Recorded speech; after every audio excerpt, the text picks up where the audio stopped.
What is going on, guys? It is your role model of the IWC Gamers Goon here today with your August 3rd Monday Night Raw review.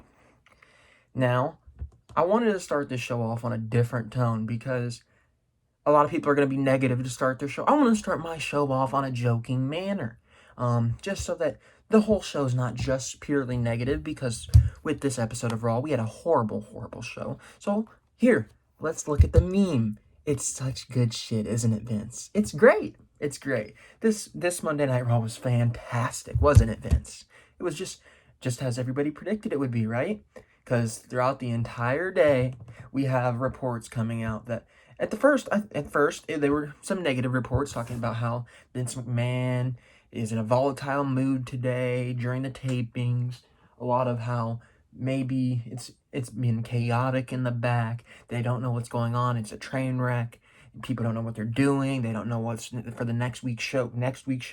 They didn't have that scripted out. They barely had half of the first week's show scripted out. So it made it seem very, very... Well, they started off on a negative note, right? Today in the news. And then they said Shane McMahon's coming back. Also a very negative thing. We don't need to see Shane McMahon in 2020. We saw him last summer with Kevin Owens. We don't need to see it again. Shane McMahon needs to stay away from the in-ring competition and stay away from being on television. That's not the problem that I have yet. And then they tell us it has been confirmed that tonight on Monday Night Raw, we are going to get a new faction debuting on the show. We're going to get a new faction debuting. Now, people are thinking maybe Undisputed Era. Maybe Dominic Dijakovic and Tommaso Ciampa with a group of people, because they made their social media accounts. They just vanished from social media. All their tweets were deleted. They had nobody. They were following nobody. They just completely vanished off social media in that terms of their part of it. They still had their accounts. They had everybody that was following them, but they did not have anybody followed. They didn't have any tweets. So people are thinking maybe them, right? Maybe an NXT takeover. Maybe a new form of a faction. Maybe a reincarnation of something like the Nexus when they came in and did a takeover. However, if you watch the show, you'll know. But I'll talk about it later on at the end of the show, because I don't want to spoil it from now on. But we'll know who the faction. We know who the faction is. We'll talk about the faction later, because I'll tell you. But we're not going to talk about it right now. And then throughout the entire show, we had teases at who this faction was going to be. We had kind of teases that it might be the Undisputed Era, because throughout the night we had the lights flickering on and off, kind of like the Undisputed Era's entrance. We had mic issues. People were cutting out the mics in and out. You had Peyton Royce on the mic, cut out. You had Kevin Owens on the mic, cut out sometimes. It doesn't matter. Montez Ford, he had a mic, cut out. There was a lot of technical issues, which, by the way, if you were watching the show, they blamed it on bad weather. By the way, I looked up the weather in Orlando. The weather in Orlando did not have a storm earlier today when they did film, and it also does not have a storm currently at the time of the recording, or the time that the recording went live. So there was no bad weather. So stop playing that role. Now, tell us how it is. Tell us what you showed us later on in the night. Tell us that. Don't come out here trying to change and act like the WWE bubble is all that it is. No, the weather, you didn't change the weather. The weather wasn't just a storm around the Performance Center. Don't tell me that. Don't tell me that. It doesn't make sense. It doesn't make sense. If you're going to tell me that, I want to be able to look up and see, you know what, there's actually a storm problem. And then maybe you could have played it into the storyline. But there was no storm.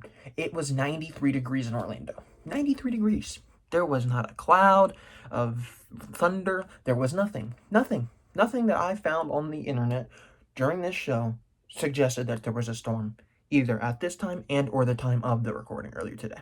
Nothing. So that's exactly what we do. We start off the show with the electrical issues from the bad weather. Kind of like an Undisputed Era tease, like I mentioned. And that ends up allowing Apollo Crews to come on out to defend his United States Championship against MVP for his United States Championship. The unification of the United States Championships together. MVP comes out, says when he wins, their beef is done. Apollo then had a very good match with MVP. Don't get me wrong, this match was really good with MVP. It showed off a lot of the athleticism Apollo has. And at the end of this, Apollo walks out with both United States championships. That is exactly what was needed. Apollo Crews, he needs to continue his momentum. I don't know how much longer they are going to allow Apollo Crews to hold this United States championship, but Apollo Crews is at the peak of his main roster career at this point. I think he has a much higher potential that they haven't dipped their hands into yet. But Apollo Crews has been the best he's been on main roster during this United States Championship title run. And I think through SummerSlam, he needs to pick up another win. He needs to keep building the momentum up, because that's how you get somebody over. You got to keep them on a good path. And Apollo Crews right now, I think he could easily be one of those people when the crowd returns, that Apollo Crews before the pandemic came, he's not getting a great reaction, but after, you're gonna see a lot of different opinions come out about Apollo Crews. You're gonna see a lot of people excited to see him. You're gonna see that overnight reaction where they just start falling in love with Apollo Crews. I think he has that about him, where he could be really good. Then they gave Apollo Crews a interview following the match. He said he's giving the old United States Championship, the first one he ever won, first title on the main roster that he's won, to his children, and that he's keeping the new and improved one that MVP remade. So he's going to be holding that one on weekly television. Then MVP cuts back down to MVP in the ring. He goes up to commentary. He's asked, what's going on around here? We got lights cutting out. We got poor working conditions. Yeah, we know there's poor working conditions. We know. You don't need to remind us about the sloppy shops. You don't need to remind us. We had MVP. Where was my spot? Oh, he said, over these past few weeks, Apollo, he didn't show up because Lashley forced him home, and that he stole MVP's championship from him. MVP doesn't care about Apollo's family. The only thing he cares about is his title rematch, and he wants it at SummerSlam. So, although I'm not a big fan of MVP and Apollo having another match, and I think it probably should have been Lashley instead of MVP, I did like this. MVP and Apollo Crews looked good together. It made Apollo look good. It kept Apollo's momentum. I said it. Apollo needs to win. Apollo got his win here. Can't have much to complain about this. So I'm thinking we started off the show on a good roll. We're on a good roll. We still have a faction to come. We have an announcement from Shane McMahon to come. So I'm thinking maybe we were on the roll for a good night. Boy, was I wrong. Next, we go into Sasha and Bayley. They have an interview about how they have all the gold. Then the interviewer asks Bayley about defending her title. She avoids the question, and she says that they think interviews are boring. And then they told the camera team to roll the promo package, which was a highlight package from last week, Sasha and Asuka's match, which we saw 3 or 4 times throughout this show, which was absolutely ridiculous, which led to Sasha being crowned as the Raw Women's Championship holder, as we all know. And then it showcased how now that Sasha's a double champion, that Bayley and Sasha hold all the gold in the women's division. Then it cuts to Asuka in the promo package still, and Asuka's obviously upset about what happened last week. She's upset and says that revenge is going to be very sweet for her on Sasha. Then we had them start getting upset about who let Asuka into the promo package. Shayna Baszler ends up coming out, interrupts Sasha and Bayley's anger towards Asuka, and she says Sasha, she snaked her way into holding that title, and Shayna has waited too long. And then she punched Sasha Banks on the spot, which led up to a match later on in the night. But at this point in the night, I thought it was really good. I thought this might be setting up for a match down the line, whether it be SummerSlam, if they were going to postpone Asuka, or whether that had been the next pay-per-view, which would have been Payback. So I thought at this time, I thought that was a really solid thing. It set it up. It wasn't too ridiculous. So at that point that point in the show, we're doing okay.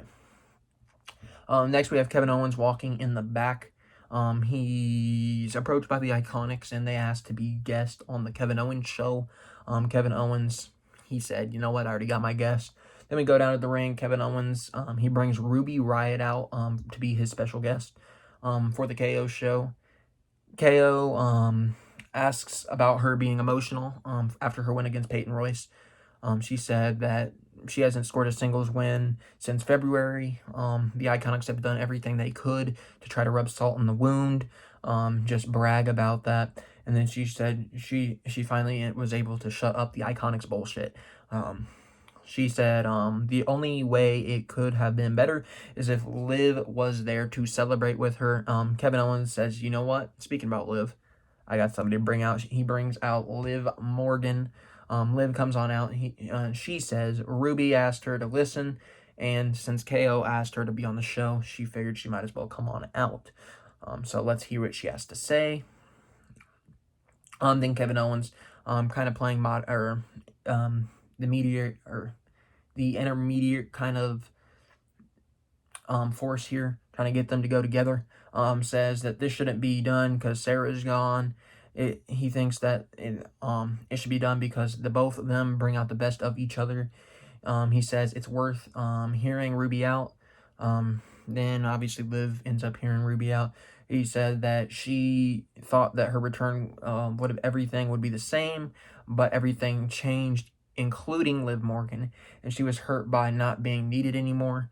She said she was sorry for taking out her anger on Liv Morgan, and then she looked down at her leg. She says, "We share the same tattoo. It's the tattoo of the day of our debut," showing that they're still connected in that sense. And then she asked for a second chance to reunite the Riott Squad together, and this is where everything went south on the show. We had the Iconics come on out to interrupt that moment. The Iconics say that they are sick of this. Nobody cares about the Riott Squad. They say that the Iconics dominated the tag team division and that they conquered WrestleMania. That they are better than the Riott Squad. Liv says that they... Wait, what? Liv says that they aren't as good of friends as the Iconics, obviously, but the one thing they are is they like to start riots. So then that leads to an eventual match between the two teams. Very quick match, just puts the Riott Squad over here. Great to see the Riott Squad back. I said it on Twitter. The reunion of the Riott Squad between Liv Morgan and Ruby Riott is something that I can be there for. I think it's a good pairing. I think they're both better together than on their own because, let's be honest, neither of them are going to get this big singles push. They could easily be those women's tag team champions when they are ready to get it off Bayley and Sasha.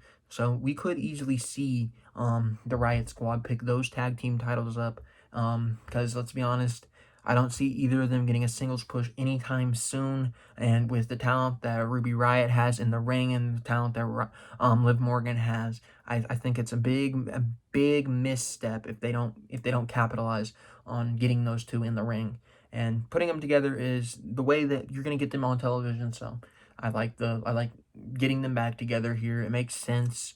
Hopefully it turns out really well for them, but the problem is the Iconics. The Iconics. Please get them off the television, not just get them off the television. Once you get them off the television, keep them off the television, because I don't know what it is, but I don't think anybody can stand them. It's not even heel heat. It's literally get off the television. We don't want to see you heat. It's bad. Now they come on the TV, and I don't think a single soul is sitting there thinking, well, this is about to be a good match. This is about to be a good segment. They're not. Next we have Charlie Caruso in the back. She says that they had a noise complaint earlier in the evening, with bunch of production boxes. One fell over. And apparently it was a deliberate action, but there was no audio due to the weather. Then MVP comes on out. He says he's upset that they report about boxes instead of him, and that then she informs Apollo. She informs MVP that Apollo accepted his match earlier on in the evening. MVP then says, what would his kids think? And then Shelton comes on out saying, I lost my title. Somebody stole it, which we know who it was. I think everybody knows who it would have been, but we'll be getting that a little bit later. So, it starts going downhill a little bit right there. It was a little spike. We had 2 good segments and then didn't fall off for a minute, but we had the best promo of this young guy's career and a really, really good stuff. This is going to get you excited for SummerSlam. I don't care who you are. I don't care if you run a podcast. I don't care if you run a talk show. I don't care if you're just a fan, if you're just a listener of me, listener of whomever. You could just be tuning in for this one episode because you watched Raw and you thought, well, this was a horrible edition of Raw. Let me see what somebody else like-minded had to say. I don't care how you come about getting to this part. Whatever happened in this promo between Drew McIntyre and Randy Orton was the best stuff on this television show. The best stuff on Raw. It was the best promo of Drew McIntyre's career. Randy Orton looked exceptional in this. He looked just how they needed him to look. They needed him to look like a punk. That's how Drew McIntyre made him look. It was absolutely great. He comes out, Drew McIntyre does. He says that Randy Orton's no Stone Cold. He's no Rock. He's the kind of man who will wait till the end of a match and then strike you with an RKO while you're not looking. He says that although that happened, he's learned to always watch his back and it won't ever happen again. So Drew McIntyre learns from his mistakes, if you will. He says Orton is as motivated as he is. He says Orton is as motivated as he is to hold the title that Orton is to get the title. So Orton wants the title just as much as Drew wants to retain the title. But he says, you know what? We still have our similarities. Vince told both of us that we were the chosen one. We were both the future of the business. Edge said it best. It was not his plan A. Randy Orton, it wasn't his plan A. Randy Orton could have done anything he wanted in his life. His dad was a wrestler. His dad made money. And he said Randy didn't have to sacrifice everything to finally make it. Drew McIntyre did. He said it was all handed to you on a silver platter. He talks about how all the accolades for Orton came to Orton because of his father. He joined Evolution because of his father, because of the legacy of his name. Evolution carried him to victory. He helped him win world championships. And it was because of his father. He said, I've never had an Evolution. And unlike Orton, I was fired for my mistakes. Drew McIntyre said he spoke to the people who's cleaned up the crap from Orton. The legitimate crap from Orton. And he said that there's plenty of times that Orton should have been fired. Then Orton comes on out. This is where it starts getting good. Orton comes out with Flair. Orton asks Drew if he didn't want to be here, why is he here still? Because he's already made all of his money. He's here because he likes to RKO and punt heads. He says that he will do it both, but he'll do both of the RKOs and the punting to the head of Drew McIntyre to take away his WWE title. Then Randy said that he should have been fired multiple times, but the reason he wasn't is because Orton was more valuable than Drew McIntyre ever was, so he wasn't fired. He was the chosen one, then, now, and forever. Then Orton says, you like to quote a lot of legends in there, so why don't you come up with something on your own? So Drew's like, you know what, I'll shoot with you, Randy. I'll shoot with you. He thinks that Randy represents everything that is wrong with the WWE. Yes. He says that the Undertaker documentary was the most interesting part of the Undertaker documentary was that Randy Orton was helped by the Undertaker. The Undertaker helped Orton up, reached his hand down, and helped Orton get back on his feet because the Undertaker loves the industry. Then he asked, how many times has Randy pulled others up? Never. Never. And then he was like, how many times have you lent your knowledge to people? Never.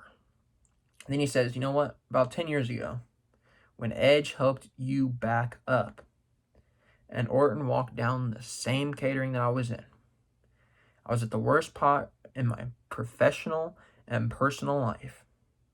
And a few kind words from Randy Orton could have meant everything. What did Randy Orton do? He walked right past me because he's selfish. He's a selfish prick. That's Drew McIntyre's words. And then he's like, you're no leader. And at SummerSlam, I'm going to rip off your head. And you will see it coming. The doses of reality in this promo made me feel for Drew McIntyre. It made me feel for him. Because when he says that a few wise words from Randy Orton 10 years ago could have meant the world to him, I believe that wholeheartedly. If somebody like a Randy Orton would have been more willing to help a guy like Drew McIntyre, he wouldn't have been fired. He wouldn't have had to grind his way back up. He would have been, at this time, probably 4 to 5 times, maybe even more, world champion. Drew McIntyre, if he would have had the help back then, could have easily been a top guy in WWE for the past few years. He would have been there. He would have already been a solidified name. But he didn't have all these people around him helping him and being leaders for him and encouraging him. While Randy Orton had everybody doing it for him. I could see that being the case. I could see that being a really real scenario.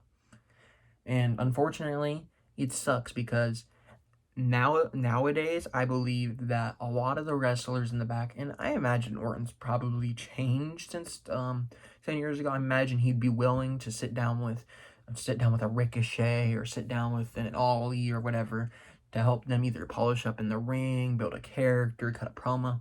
I'm sure he'd be all ears for it now.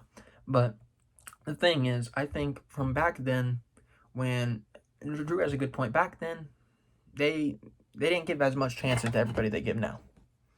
Now you see a lot of guys coming on up. You see a lot of guys being brought through the business. You see a lot of guys wanting more people to be in the business. It's more of a community now. You see a lot of these indies guys. They've worked with the Finn Balor's. They've worked with the Kevin Owens. They've worked with the Sasha Banks. They've worked with the QT Marshalls, if you want to go into AEW spot. They've worked with all these people have a background of independent wrestling for the most part, except for some case like Braun Strowman. A lot of these people have independent backgrounds where if it wasn't for their mentor, they're more than likely not in the spot they are today. And a lot of them aren't going to be in that spot if it's not for those people. And I think that the business definitely has changed. It definitely has. And I could see this being a shot at how it used to be. Very good stuff from Drew. I think obviously the times have changed, but I think there's definitely doses of realism spread throughout that promo with Randy Orton not being willing to offer any wise words for Drew McIntyre. I could easily see that being the case. Drew McIntyre, his best promo of the year, his best promo of his career, if you ask me. Next, we had Kevin Owens in the back talking to the Riott Squad. And then Ric Flair pulls him aside. He says he wants to have a word. Rick says that he loves KO, but he's turning into a guidance counselor rather than focusing on himself. And then Kevin Owens says, they were just my friends. I was just trying to help him out. He says, I've done a lot of crappy things in my life to get to the spot where I am today and trying to change who he is to be better, to be a leader for the locker room. Flair says, you just need to mind your own business and take care. So KO, he says, you know what? Tell Randy that I want to fight him next week because I'm still good. So Kevin Owens going to be back in ring next week against Orton. Obviously, he's going to lose to maintain Orton's momentum for SummerSlam. Here we go. You want to see some negativity? Here we go. Next, we have Nia Jax, everybody's favorite, right? Everybody loves Nia Jax. with her in-ring, I guess, promo with Pat Buck, a producer. One of the producers that obviously ends up with Maury and Big Cass kind of got in some trouble with back a little while ago. But Pat Buck is in the ring with Nia Jax. And Nia Jax comes out here and she says she's going to own up to her mistake. She shows a replay of her attack on a WWE official, aka Pat Buck. She says she takes heart to everyone who idolizes you. Nia Jax, I am sorry to break it to you. I'm gonna be really honest to you. There is not a single soul in the IWC, the Performance Center crowd, the fans at home. There's not a single soul in the world that idolizes you. If somebody somehow idolizes you, I'd be shocked. I would honestly sit there and I would be jaw dropped. I would not know how to react if somebody says my idol in life is Nia Jax. I wouldn't even know how to react to that. I wouldn't know. She says, so when a scrawny runt in management decided to step up to her, I decided to step back. Nia said she wants to offer an opportunity to prove that she is wrong. And then she asked Pat Buck, let's have a match. If you win, you get an apology. Buck's like, I'm just here for the apology. I don't want a match. Nia says he'll get the apology if they have the match. Then she said she will start slow just so that he can keep up. And Buck, he's like, I don't want to be here. Listen, if you're not going to apologize, I want to get out of here. Nia said, what, are you scared? And gives him the mic. Says, well, speak your mind. Buck says that she is indefinitely suspended without pay. And then Nia Jax headbutts Pat Buck. Then Truth comes running out with the 24/7 11 48 I-58 whatever the crap is, bull crap championship. Being chased by the Ninjas and Benjamin, but we'll talk about that in a minute. But let's focus on the Nia Jax situation. The best news of the night, regardless of the new faction coming out, regardless of an announced match, which I'll talk about a little bit later, and regardless of anything that happened on this show, the best thing to come out of this show was that Nia Jax is indefinitely suspended from the show without pay. Now, I'm not going to sit here and tell you that she needs to lose her job, but she needs to stay away from TV. I'm not going to sit here and tell you that I want to wish somebody to lose their job. She can work for them all she wants. But please, please, please, please, please, please, please keep her away from TV. Have her in some sort of backstage role. I don't care. But she can't cut a good promo. She can't work in the ring. She's a sloppy worker. She injures people. Literally everything about Nia Jax is negative. Negative. If I sat down with a list for what makes a good professional wrestler, there'd be an X in every mark. If I'm doing check marks and X's. Check marks is if you're good. X's if you don't meet the criteria. She ain't meet none of the criteria. She is pathetic in the ring. She's pathetic on the mic. She does not belong anywhere near a wrestling ring. Nia Jax needs to get away from it. I don't care. I don't want to see this turn into a program with Pat Buck. I don't want to see this turn into a program with management. I don't care. Nia Jax, keep her away. Keep her away. If you want to bring her back for the Women's Royal Rumble, be my guest, but don't have her on the weekly shows. Don't be putting her in these stupid segments. Just please, just I don't care how you go about it. Keep Nia away from television. Next, we had the 24/7 championship match with Tozawa, Benjamin, and Truth. What can I say? As you expect, it's a circus. That's all I'm really gonna say about that. We had it was just a circus. It was a circus. We had the Hurt Business out there. We had them fighting the ninjas. The Hurt Business was fighting the ninjas at one point. We had Tozawa ended up winning the thing, and then he ran away. It's just ridiculous. First off, what is the point of a gimmicked ninja? What is this? What is this? Why is Tozawa being on television? Actually, that's not even my concern. Tozawa, I don't have an issue with. I don't have an issue with Tozawa. That's not the issue. The issue is the gimmick. Why is Tozawa in a ninja gimmick with ninja minions on television in 2020? Can somebody please explain that to me? And you'll want to know why ratings are going down? You want to know why? Because that's the kind of stuff they put on television. Who wants to see a bunch of little ninjas run around in a wrestling program? This isn't one of those gimmicks like the Undertaker gimmick that's just gonna make you invested in the character. It's not a Bray Wyatt Fiend type vibe where you're gonna be invested in the character. It's not a whomever. Doesn't even matter. Anybody with a great character. It's not that situation with Tozawa and the Ninjas. Get him off television. I have no problem with Tozawa if he's wrestling in a ring, if he's facing somebody. But drop the ninja gimmick. The ninja gimmick is ridiculous. It's childish. It's pathetic. It's honestly embarrassing.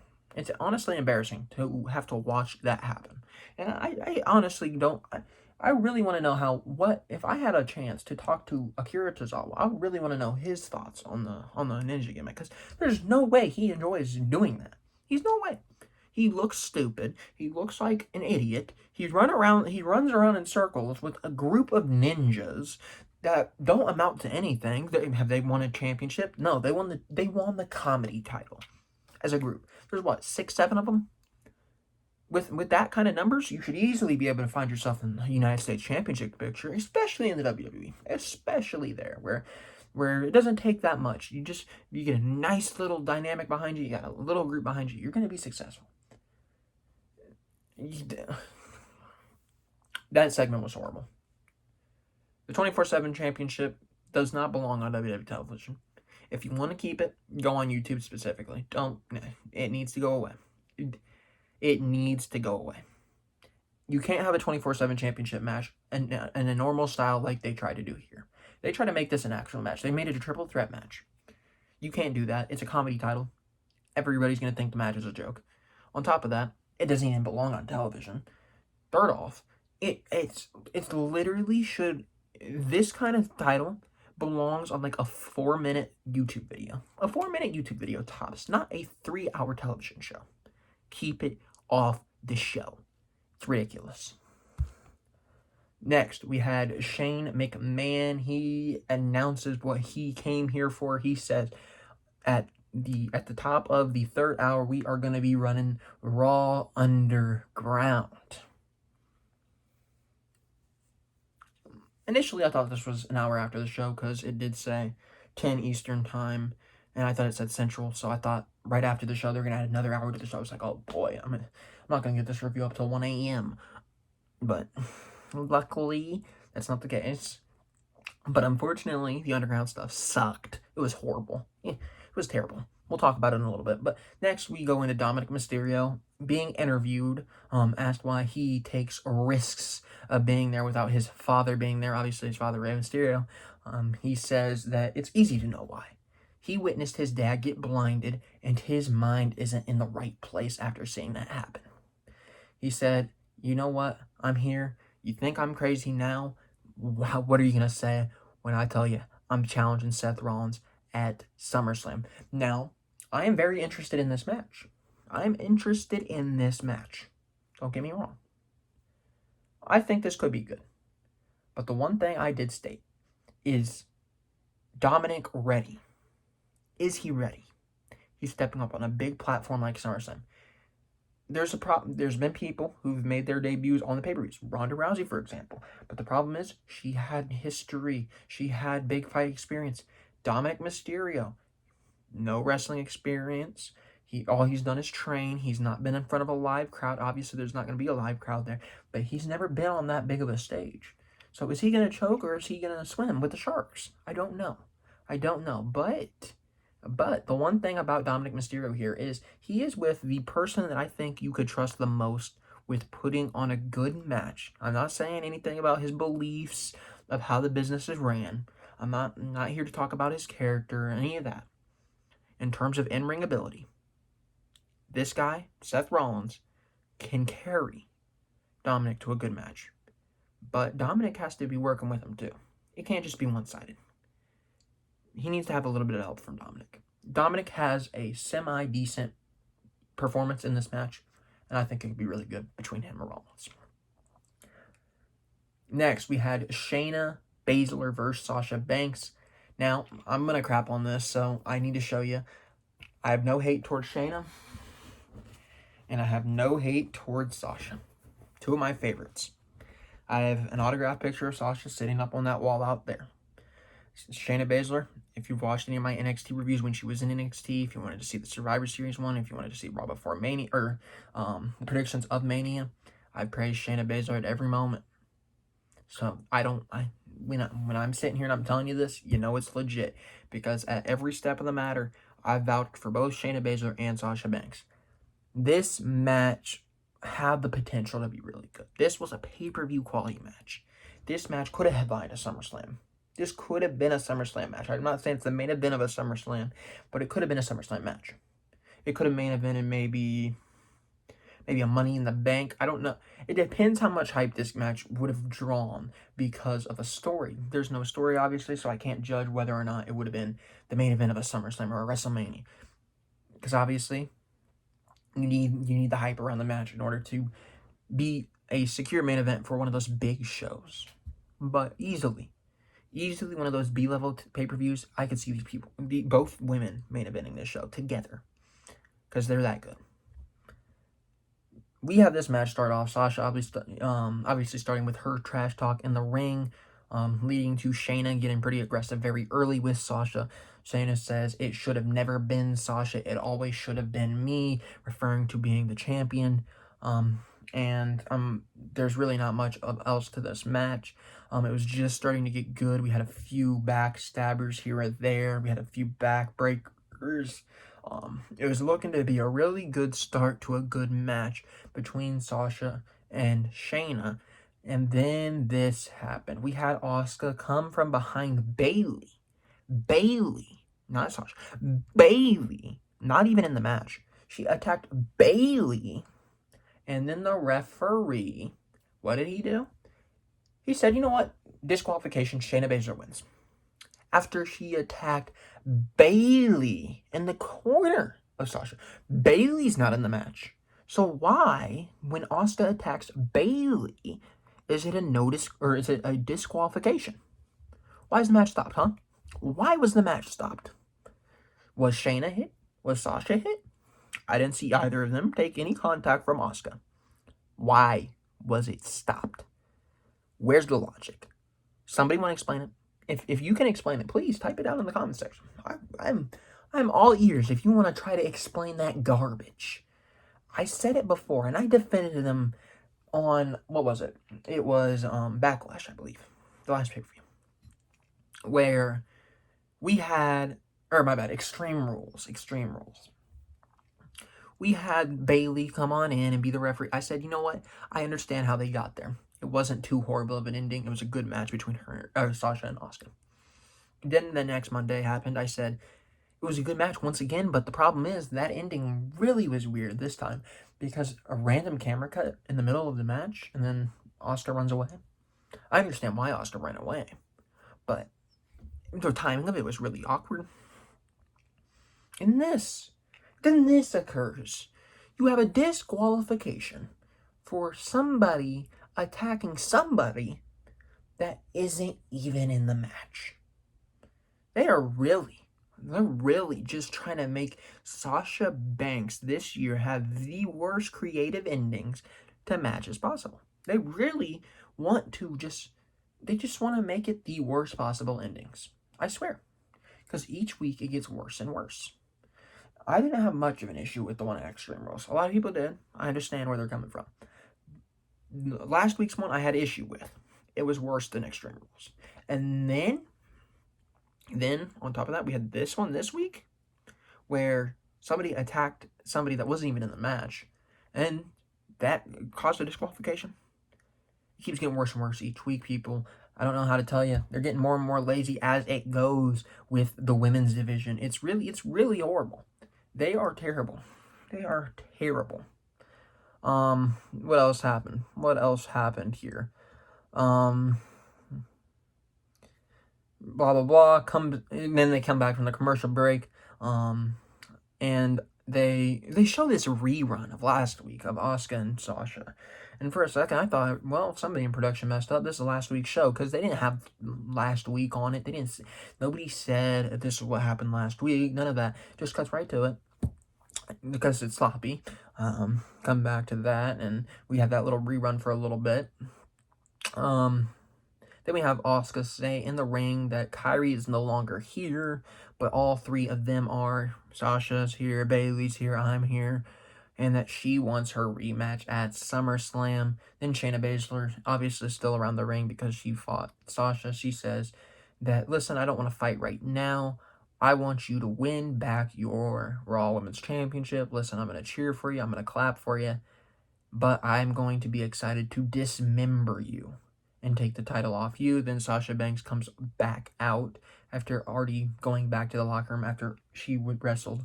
So she went back to come back out. I don't know. Just so that we can hear the music, I guess. I don't know. They make no sense around here. Then Sasha comes back out laughing, saying it is her Raw Women's Championship, but she is going to offer the rematch only if Asuka can beat Bayley next week.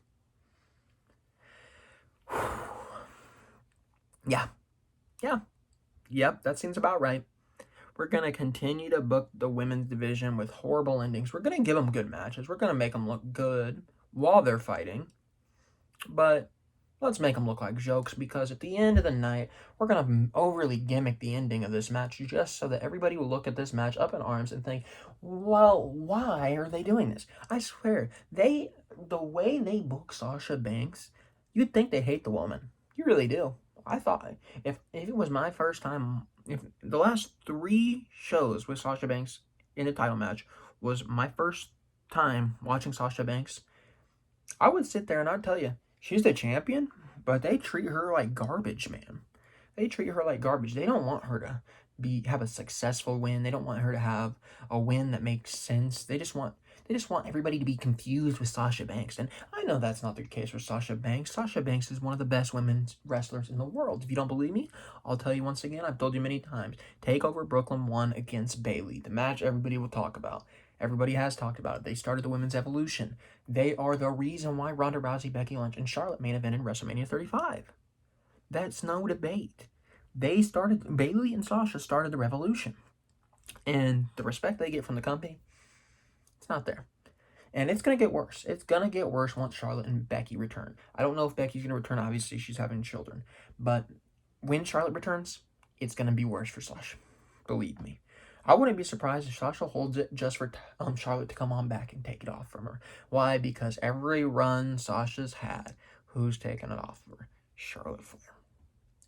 It's a revolving door with Sasha Banks. It's the same song and dance. They never show her the proper respect, and even when they do, she never gets a clean win.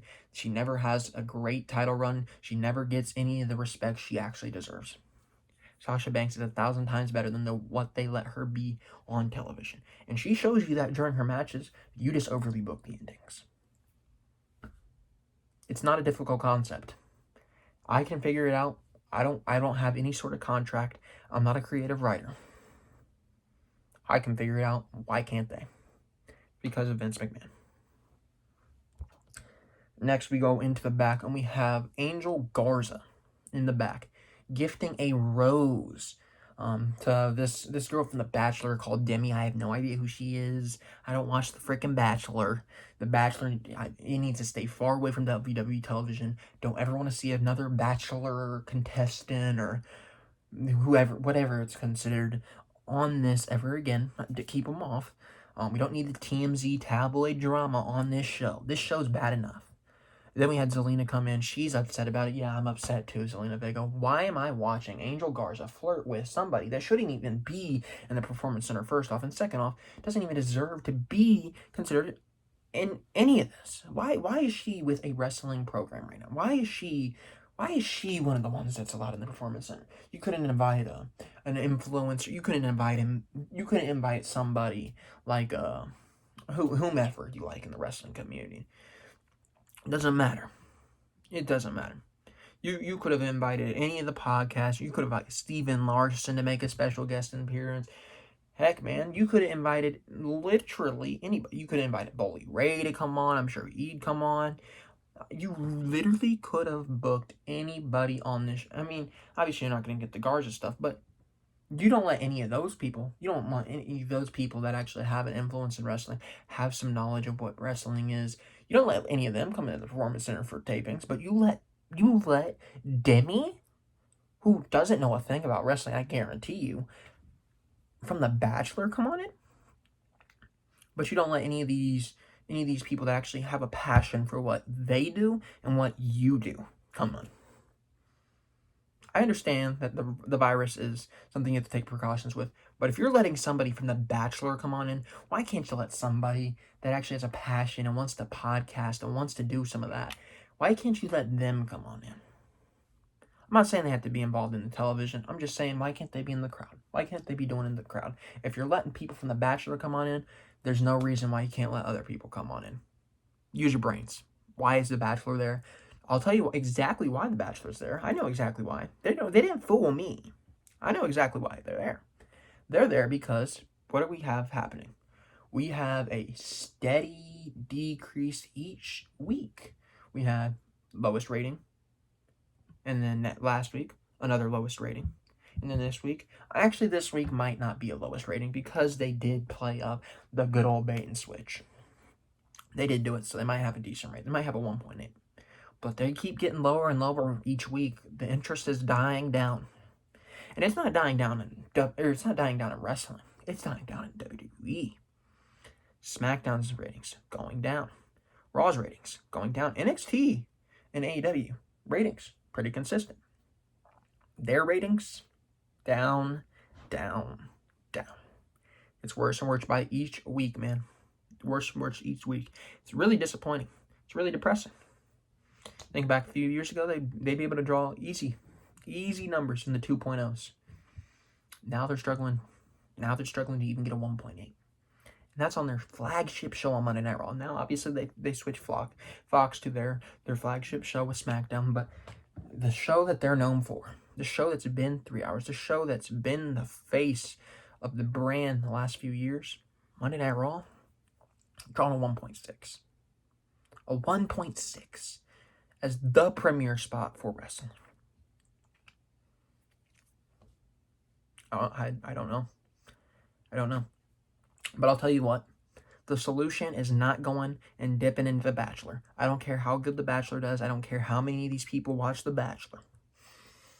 The problem here is, even if by some miracle you are able to get some of these Bachelor viewers to tune in to your show just to see Demi for a matter of a minute, maybe 2 minutes, if you're by some miracle going to get these people to tune in, first off, they're not going to stay, so it doesn't really matter.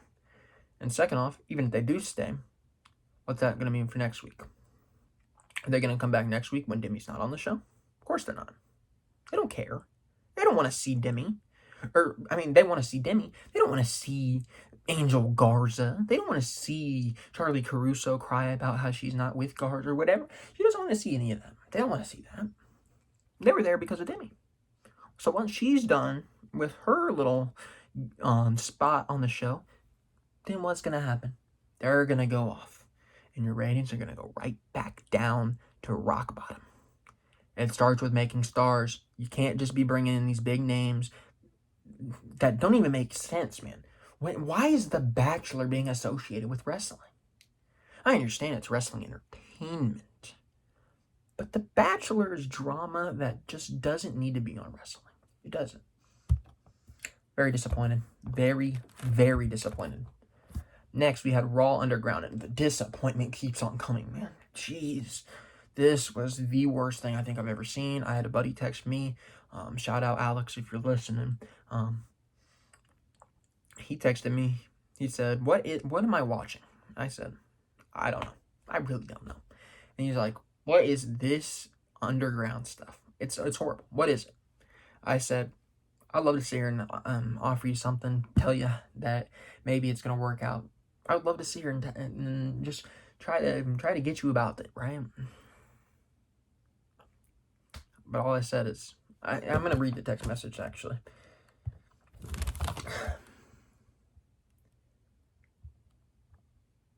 Hold on.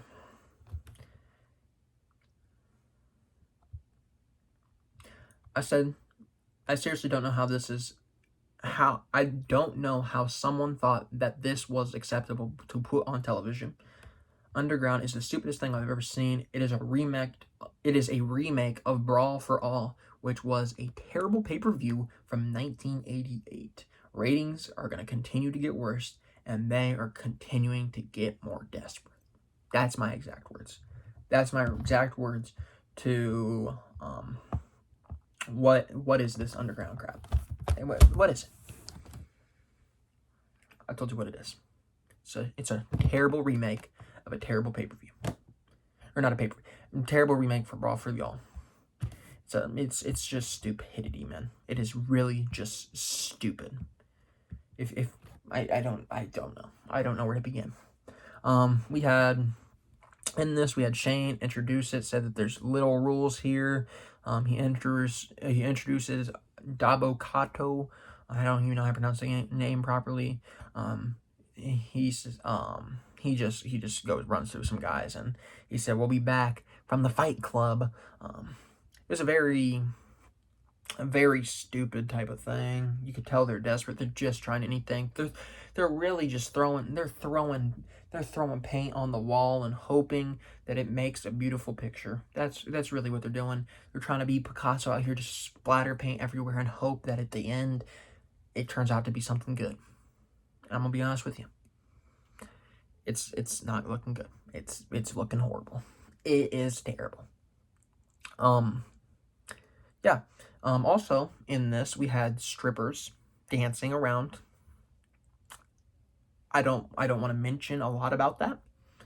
I don't think that belongs on wrestling television in 2020. That's as much as I'm gonna leave there. I don't understand why that's they're really getting desperate when they're doing that. They're really getting desperate when they're doing that kind of stuff. It's basically just a Fight Club type of thing here. Yeah, they're really getting desperate, man. I don't know what else to say. They're just getting desperate. They're really just throwing stuff at the wall and hoping it sticks. That's all they're doing. Next, we had the Street Profits in the ring. They cut a promo. Dawkins specifically cuts a promo saying that Demi needs a rose from him rather than Garza. And then Ford says that Garza's velvet jumpsuit doesn't breathe in August. And then they said that you guys are going to have singles action against two of the best. We have a bond. Zelina just matched you and Andrade together at the end. We are brothers. We got attacked twice. And we want to smoke. That's what the Street Profits said. Then we come down. Garza and Dawkins. They have a match. They show Demi in the back watching Garza. Please don't put... We need to cut this stuff, man. We really do. Garza, I don't care if the gimmick is that he's a playboy or whatever. Keep to Caruso. Keep to Caleb Braxton on a pay-per-view.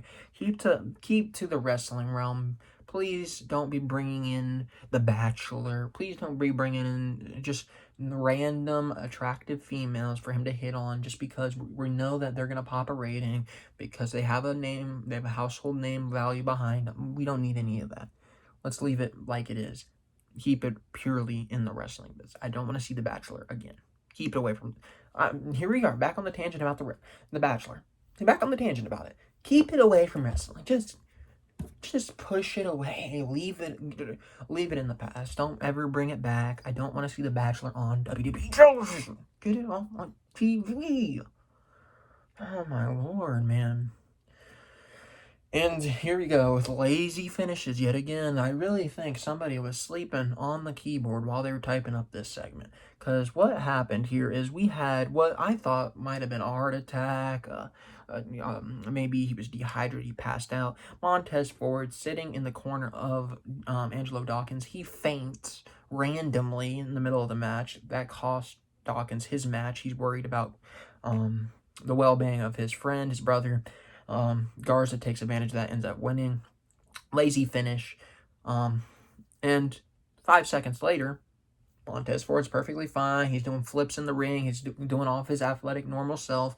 And then in that match with Andrade, he faints again. And obviously, I'm sitting here like, is this a heart attack kind of story? Is Is it dehydration? He's fainting. I didn't know what this was. And I'm like, the scary, and I tweeted this out. The scary thing about this, what they did with him, is that's real. That is real. You could be driving in your car. You could have a heart attack on the spot. You're not going to be able to control what happens. You're just going to utterly fall. A heart attack, you're just not going to be able to do anything. You could faint. You could faint because of dehydration while you're on a run. And you could find yourself tipped over. You might have rolled down a little hill or something into a pond. You drowned. That's stuff that's real. Fainting and all that stuff is real. That's the scary part about that story. That's the scary part of what they were doing here. And the part that scared me is, what if this is crying wolf? What if he actually had a problem? What if he actually had a situation where he collapsed in the middle of the ring, but they thought it was part of the story? That's really worrisome to me. That's the part that brought me the most. That got me the most. That could have been real. It was too real. I don't want to see that happening. Keep that type of, I don't want to see a heart attack type of thing. We all remember what happened with Jerry Lawler.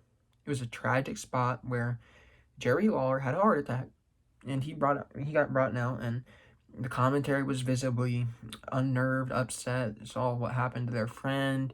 The crowd didn't know really how to react. That hits a little bit too close to a lot of people, because that's a real thing that can happen. Please stay away from it. Next, we have them getting interviewed. In the back, asks, where am I? Okay, that's not, I jumped past. Next, we had Seth Rollins say that the past is the past and the future is the future while talking to Buddy Murphy after watching what he did last week. Murphy says, isn't it enough we sacrificed his old man, Ray? Obviously feeling a little bit sympathetic towards Dominic. And then he asks if he thought about the challenge that Dominic offered, which obviously we know later he will. Then we go back to Underground. We have the Viking Raiders, Eric, in there. And he is in the Fight Club. He beat up some fella. He won. Viking Raiders, man. The Viking Raiders, the War Raiders, is what they used to be named. And when they were named the War Raiders, man, they had some of the best stuff in NXT. They were great. But the moment they got called up, they changed it into the Viking Raiders, or what was it? The Viking Experience at first, and then the Viking Raiders. And then they had a decent stuff with the Profits for a little bit until they started going off into that childish, we can do better than you can type of thing. It's really a shame how much they've fallen off. A few years ago, you'd look at this team. I would sit here and tell you, yeah, those guys,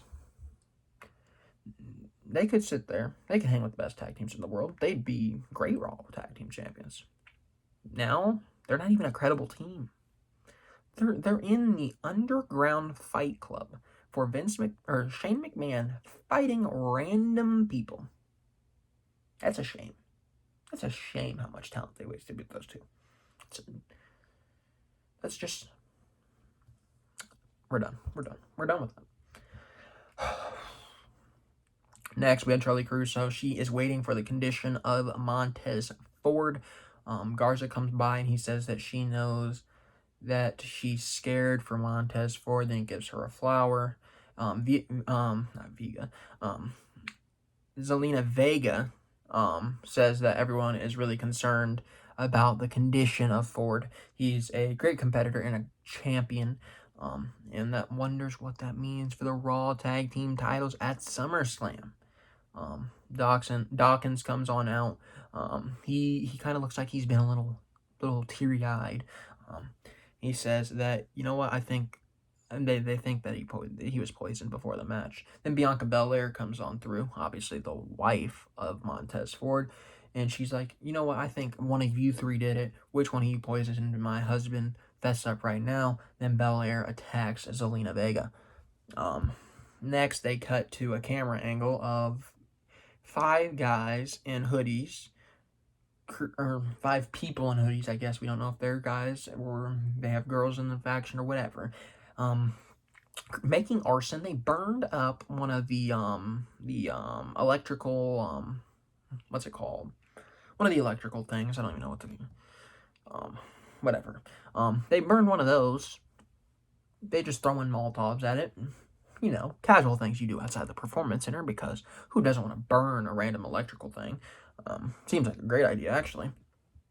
Then Caruso goes to interview the Hurt Business, the Hurt Business says that she says nothing has gone right for the Hurt Business today. MVP lost, Benjamin lost, and they're lucky Lashley didn't have a match. MVP says that people are causing anarchy and arson and are out here sabotaging things, but nobody is going to cover that. And then Benjamin says that since Raw Underground has come, that is when the sabotage has happened. Coincidence? I think not. That is what Shelton Benjamin says. Then we had Rollins come on out. He said he wants to ask Tom Phillips, a very specific name, a question. He asked him if he considers himself a professional. Is he an unbiased journalist? Does he take pride in his job? And he said, what were you doing last week while Mysterio's kid assaulted me? Let me jog your memory. You were cheering for Dominic and you were inciting his rage. Then he says to Tom that his voice matters. His voice is the voice of Raw, part of the greater good, whether he likes it or not. It is his job to call it down the middle. He should not skew to create bias for the audience, and he is doing a very poor job. Tom is becoming a liability. And then he said, you know what? I think it's time that we find a new voice of Raw. Murphy, do your thing. Then Joe stands on up. He says, you know what? You cannot bully my fellow commentator. If you want to go back to the ring and make your point, go make your point. But if you want to stay here, I'll beat both of you up. And he laughed, and he said, I laughed more last week than both of them. So if you want to pick a fight with anybody, pick a fight with me. Seth says Joe doesn't want to do this. Joe says, yes, I do. Then Seth Rollins and Murphy scroll back into the ring with chairs now, because apparently you spawn in with chairs after commercial break, because that's a thing. That leads to Dominic Mysterio coming from behind, hitting both of them with a kendo stick, ends up to a 619, and then a frog splash onto Seth Rollins. So Dominic Mysterio, he looks like he might be okay, but we'll see as time progresses at SummerSlam. Next, we had a Raw Underground to close the show. We had Dolph Ziggler in there, and Ziggler won his little match. Then the Hurt Business comes on in. MVP says he controls Raw Underground now. And then he asks who wants to fight Lashley. Lashley beats a couple people up. Then Benjamin comes on in there and beats a few people up. And then as a group, they go and beat some people up. And Shane, at the end of it, said, you know what? It was an insane debut for Raw Underground, and you're welcome back anytime. That's all the notes I have for today. I told you I'd talk about the faction. Like I said, I guess the faction is the hooded individuals that were creating arson at the Performance Center. I assume that's the faction, because obviously it's not the Hurt Business. They've been around, so it can't be them. Obviously Murphy's group with Rollins has been a thing. So I really don't know where this new debut of a faction came from, because if you ask me, somebody making an appearance where you don't actually see who they are is not a debut. If let's say, for example, here, let's throw Karrion Kross out here. Let's just throw a name. Karrion Kross came out here, and he was in an all blackout hoodie, and he maybe he wore a mask or something. You couldn't see who he was. And he attacked, let's say, Adam Cole. Adam Cole, he doesn't know who it is. Nobody knows. until he makes his debut, where we know who he is. We don't know who these people are. It's not a debut. What they should have said is there's been chaos running rampage by a group of individuals that call themselves a faction. Will they make their presence known this evening? But what they told you on WWE.com is they will make their debut. That was not a debut. That was clickbait. That's clickbait. If you wanted to see a debut, you would have got a debut. They didn't want to give you a debut. They don't know what this NXT group is. They don't know if it's the Undisputed Era. There's 5 people there, I'll tell you that much. Can it be the Undisputed Era with maybe a 5th member? Maybe. But I'm going to tell you right now, that was not a debut. That was not a debut. I don't know who they are. Nobody knows who they are. And I'm willing to bet money that we're not going to get the answer next week. We're not going to get the answer until SummerSlam, where they're finally going to come up with who they think it actually should be. Because I'm going to tell you right now, Triple H, I guarantee you, is begging Vince not to take Undisputed Era from him. He's begging Vince not to take Ciampa from him. He's begging Vince not to take Gargano from him. And that leaves you with how many people? Realistically, how many people does that leave you with? Maybe Dijakovic, maybe I don't even know. You could literally throw any name in there. It doesn't matter. I guarantee you they don't know. As of the time of this recording, as the time of their last taping, as of the time of next week's Raw, when that happens, when that taping airs, there's not going to be an answer. Because the people behind the paper and the people behind the pen writing on that paper don't even know themselves. I'm willing to bet money that they don't even know who is the new faction. I think we got a name with Just Us, because they did trademark for JUST, uppercase US, Just Us, kind of like a Nexus kind of vibe, maybe. I don't know, but I'm willing to bet money at the time of me stating this, they have no idea who it is themselves. Anyways, I'm gonna get on out of here. As always, it is your boy, the role model of the IWC Gamers Goon. I will see you guys in the AEW video, which will be out on Thursday, as always. On the social medias, we got Gamers Goon YT on Twitter and thegoongameryt on Instagram. I hope you guys did enjoy this very long edition of Monday Night Raw review. It went over an hour, so if you guys wanted to hear some volatile reactions, because we know Vince was volatile earlier today, and now you got to see the volatile side of the Gamers Goon himself, your role model. I'll see you next time, and hopefully it's not going to be as negative next time. Hopefully I'll be able to come on here and give you guys something positive to hang on to, because tonight there wasn't no positive.